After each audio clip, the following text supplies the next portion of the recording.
மைவி3 உறவுகளுக்கு வணக்கம். நம்மெல்லாம் வந்து ரொம்ப நாள் ஆச்சு சந்திச்சு. நமக்கு காசு வரும், இன்றைக்கி வரும், நாளைக்கு வரும்னு. இங்கிலீஷ் புத்தாண்டுக்கு வந்தார், வாழ்த்துக்கள் சொன்னார். தமிழ் புத்தாண்டுக்கு வருவார்னு நினச்சேன், வரவும் இல்லை. வாழ்த்துக்கள்னு சொல்ல அவர் பேசவும் இல்லை. இவ்வளோ வருஷம், 1 வருஷம் 1.5 வருஷமாக கடந்து போயிட்டே தான் இருக்குது. ஆனால் இதுக்கு வாங்கின வட்டி முதலும் பார்த்திங்கன்னா, வாங்கினது 1 லட்சம், கட்டினது 2 லட்சம். இந்த மாதிரி போயிட்டுருக்குது. இன்னும் நாள் நீடிக்க எவ்வளோ போகும் என்னன்னு தெரியல. நம்மளை மாதிரி கஷ்டப்படுற குடும்பங்கள் எவ்வளவோ பேசிட்டு தான் இருக்கிறோம். யாருமே அதை பற்றி எதுவும் தெரியல. ஒரு நல்லது என்ன நடக்கும் ஏது நடக்கும் யாராச்சும் அவர் வேலை செய்கிறதுலையாவது அறவுத்தரை வச்சு சொல்லலாம். எம்டி பேச முடியாட்டி வேலை செய்கிறவங்களாவது அறவுத்தர் பேசலாம், ஏதோ ஒன்று சொல்லலாம்.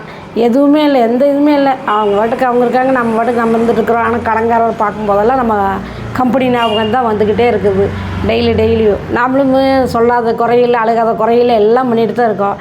ஆனால் இது கவர்மெண்ட்லேயும் கேட்டு பார்த்தாச்சு, அவங்களும் ஒரு இதில் சர்ச்சையாகிட்டையும் கேட்டு பார்த்தாச்சு. ஒருத்தர் எந்த பதிலுமே சொல்ல மாட்டேங்கிறாங்க. இதுக்கெல்லாம் என்றைக்கு தீர்வு, எப்போ முடியும் ஒன்றுமே புரியல.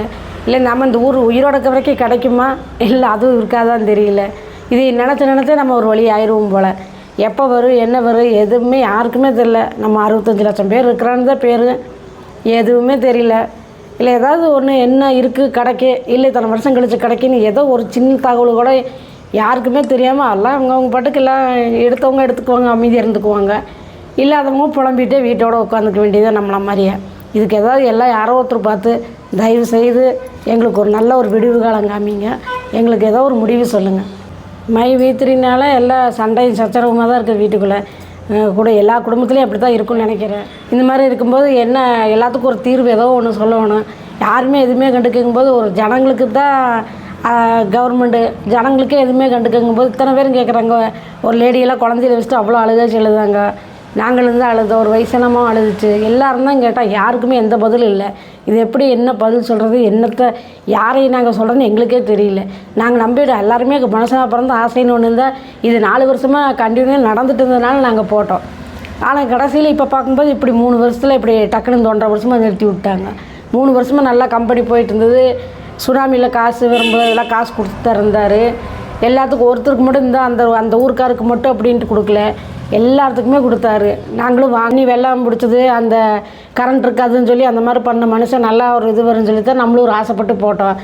ஆனால் இந்தளவுக்கு இப்படி ரொம்பவுமே இப்படி கீழ்த்தரமாக நாங்களை பண்ணி விட்டார். என்ன பண்ணுறதுன்னு தெரியல. அவர் பண்ணாரா கவர்மெண்ட் பண்ணாங்களா, எப்படியோ ஒன்று எங்களுக்கு ஒரு நல்ல தீர்வு. எல்லாத்தையும் தான் எப்போவுமே நம்ம கேட்குறோம். ஏன்னா நம்ம கஷ்டப்பட்டதும் எல்லாருமே கஷ்டப்படுவாங்கன்னு தெரியும். மனுஷனாக பிறந்த எல்லாத்துக்குமே கஷ்டம் நஷ்டம் எல்லாம் இருக்குது. ஆனால் இதில் போய் இந்த மாதிரி நம்ம ஜாயிண்ட் ஆகிட்டு ஒரு 2 மாதம் எடுத்துகிட்டு ஆசைப்பட்டு பேராசைப்பட்ட மாதிரி போய் வட்டி கட்டி இருக்கும்போது ரொம்பவுமே வேதனையாக இருக்குது. நான்லாம் வேலைக்கு போக முடியாமல் அவ்வளோ ஒரு சந்தோஷப்பட்டேன். இந்த காசுனால நம்ம வீட்டில் இருப்போம் அப்படின்னு. வீட்டில் இருந்துட்டு 2 மணி நேரம் அதுவும் வேலையெல்லாம் இல்லை, சும்மா வேலை கொடுத்தா காசு தராரு, வேலையை செஞ்சுட்டு நம்ம இருப்போம் அப்படின்னு ஒரு சந்தோஷப்பட்டேன். ரொம்ப வருஷமாக கை காலெல்லாம் வலி ரொம்ப வேதனையாக இருந்துச்சு. அதில் மாத்திரையெல்லாம் வாங்கி சாப்பிட்டா கொஞ்சம் நல்லா இருந்தது. இப்போ மறுபடியும் அதே மாதிரி பிரச்சனை வந்துட்டுருக்குது. இதுக்கெல்லாம் நல்ல ஒரு தீர்வாக நீங்கள் எல்லாருமே சேர்ந்து எங்களுக்கெல்லாம் ஒரு நல்ல தீர்வு சொல்லுங்கள். நன்றி, வணக்கம்.